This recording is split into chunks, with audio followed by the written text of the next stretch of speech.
গ্রাম অন্বেষণ ২ এর অঙ্গ হিসেবে চরিলাম ব্লকের জনপ্রতিনিধিদের নিয়ে সুগভীর ভ্রাতৃত্ব বন্ধনের মাধ্যমে ৭ই জানুয়ারি ২০২৫ বগাফা ব্লকে হয়েছিল একটি অনুষ্ঠান।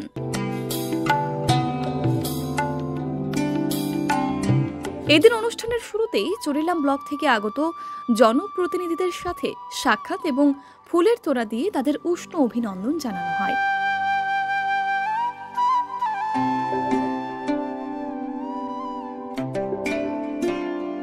গ্রাম অন্বেষণ ২ এর বিভিন্ন দিক নিয়ে প্রথমে সবিস্তারে আলোচনা এবং বগাফা ব্লকের বিভিন্ন কার্যক্রম নিয়ে বিস্তারিত তথ্য উপস্থাপন করা হয় এই অনুষ্ঠানে।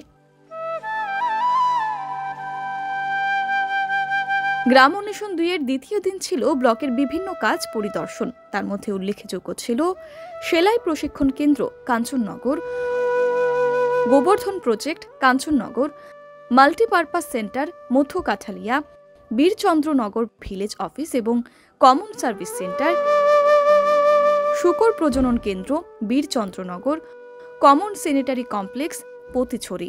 ব্লকের বিভিন্ন উন্নয়নমূলক কাজ পরিদর্শন করা হয়। গ্রাম অন্বেষণ ২ এর তৃতীয় দিন তথা শেষ দিন ছিল প্রমোদ ভ্রমণ। এভাবে বিভিন্ন কর্মসূচির মাধ্যমে শেষ হল গ্রাম অন্বেষণ ২ অনুষ্ঠান।